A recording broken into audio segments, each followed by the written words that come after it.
kú dédé àsìkò yìí o ẹ̀yin èèyàn wa níbi gbogbo tí ẹ ti ń gbọ́ mi.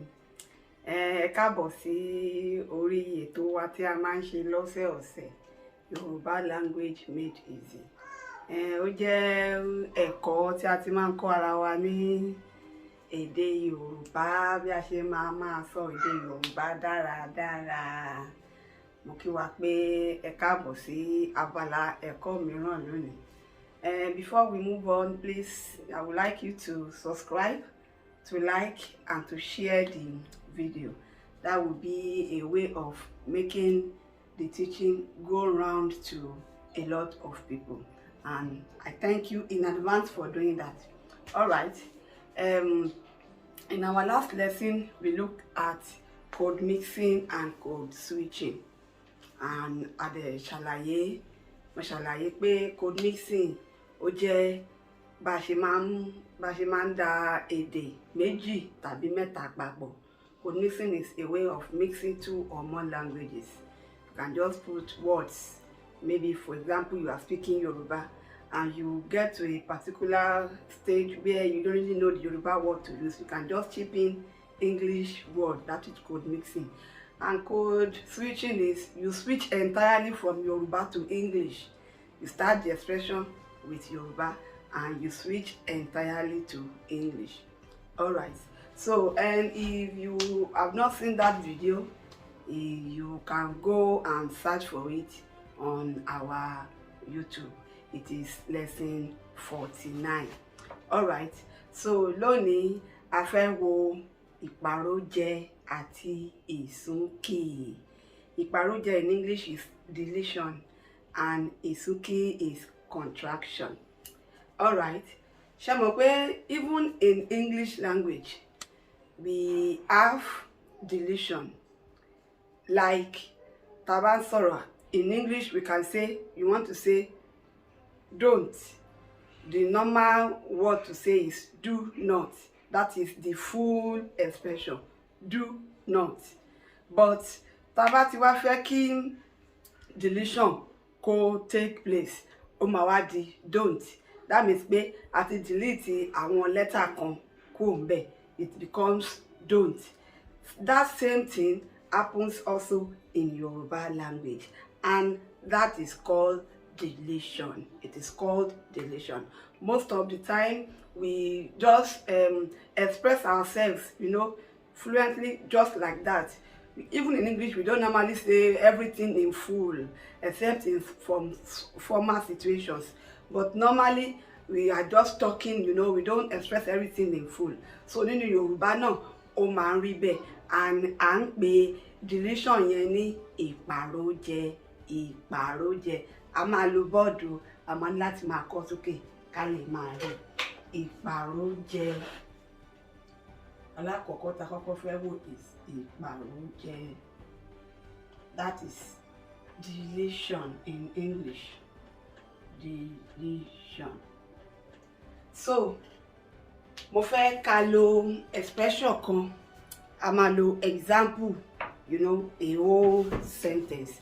Tá bá fẹ́ sọ pé in English, I have gone to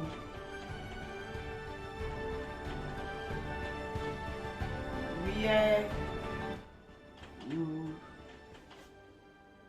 sent me. This is the whole expression.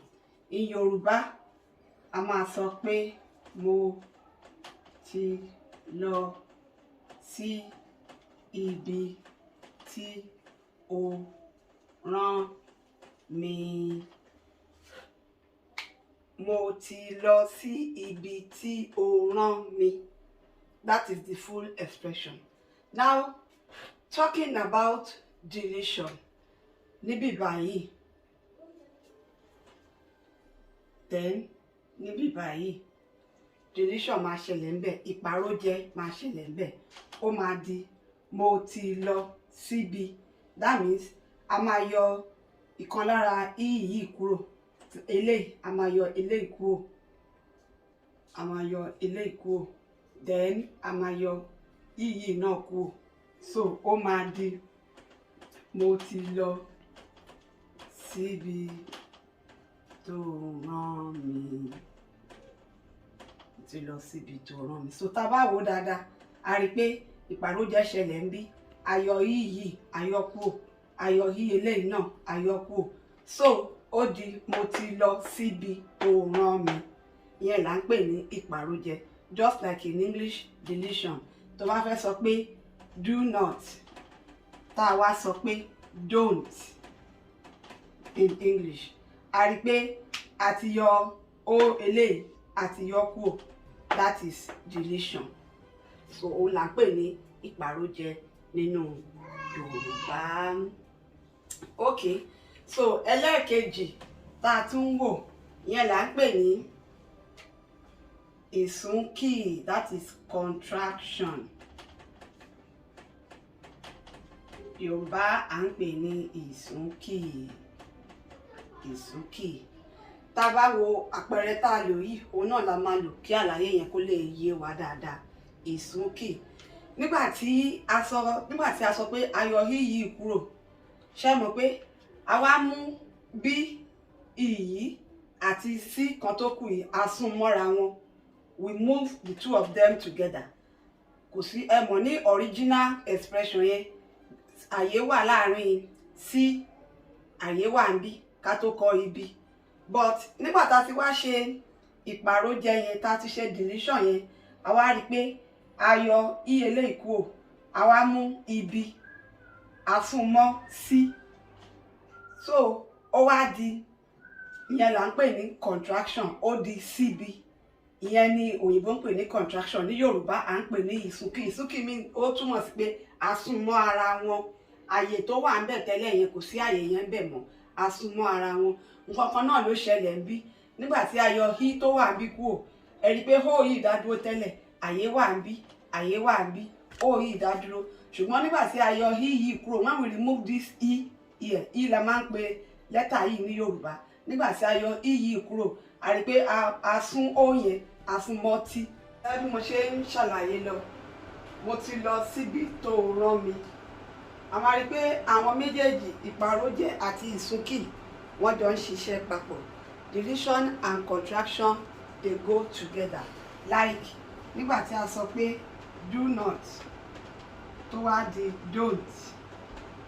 A máa rí pé méjèèjì, ìsúnkì àti ìpàrójẹ, wọ́n jọ ń ṣiṣẹ́ papọ̀ ni. Contraction and deletion, they go together. Even in English language, if you come bá mi bọ̀, tẹ́ bá ti wo àpẹẹrẹ tí mo sọ àti àwọn àlàyé tí mo ti ṣe, a máa rí pé ìsúnkì àti ìpàrójẹ, they work together. Contraction and deletion, they work together, even in English language. Ẹ jẹ́ ká wo àpẹẹrẹ tí mo lò lẹ́ẹ̀kan. Do not àti don't. Ó méjì ló wà ńbẹ̀ tẹ́lẹ̀, ó kan lélẹ́yìn, ó mí lélẹ́yìn. Then àlàfo àyè wà ń bí, space ó wà ń bí. So nígbà tí a kọ́kọ́ yọ space tó wà ń bí, a yọ kúrò. Ó tó wà ń bí, ó wà ń bẹ̀.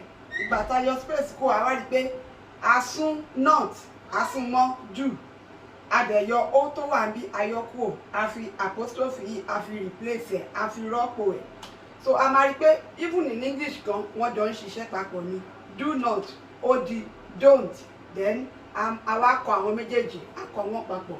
That is contraction and deletion in English language. And nínú Yorùbá, à ń pè ní ìpàrójẹ àti ìsúnkì. Ìdí tí mo fi rí pé ó yẹ kí n kọ́ wa ní ẹ̀kọ́ eléyìí lónìí ni wípé nínú Yorùbá, àwa tó jẹ́ pé a ti ń sọ Yorùbá dáadáa, a mọ nǹkan tó yẹ kí a máa sọ. For example, nǹkan tó yẹ kí a máa sọ, the way I said it, ó yẹ kí n sọ pé a mọ nǹkan tó yẹ ká máa sọ. So àwọn èèyàn tó bá yẹ pé wọ́n ṣẹ̀ṣẹ̀ ń kọ́ Yorùbá, wọ́n máa ń pe àwọn ọ̀rọ̀ Yorùbá ní ẹyọ kọ̀ọ̀kan. Wọn kì máa ń lo ìsúnkì àti ìpàrójẹ torí pé wọ́n ṣẹ̀ṣẹ̀ ń kọ́ Yorùbá ni. So tí àwa bá fẹ́ fi hàn pé èmi ti kọ́ Yorùbá, mo dẹ̀ ti gbọ́ Yorùbá dáadáa, that I have been learning Yorùbá language and I know how to speak it very well. So a máa gbọ́dọ̀ máa lo ìpàrójẹ àti ìsúnkì. We must be applying deletion and contraction in our expression when we are speaking. Mo lérò pé ẹ̀kọ́ tí a kọ́ lónìí ó yé wa dáradára. àwọn àpẹẹrẹ dẹ̀ pọ̀ lọ́pọ̀lọpọ̀ tí a lè lò bí a bá ṣe ń sọ Yorùbá ní gbogbo ìgbà tí a bá ń sọ̀rọ̀. Ṣùgbọ́n a ò fẹ́ dá wa lágara púpọ̀ lónìí. We don't want to take much of our time. We can see that the lesson is short and straight to the point. All right, before I go, please, if you are new here or if you are yet to subscribe, please subscribe, like, and share the video. Thank you very much. I remain Agbanimu Tumise, and like I usually say, Yoruba language is my identity. Thank you. Ó dàbọ̀.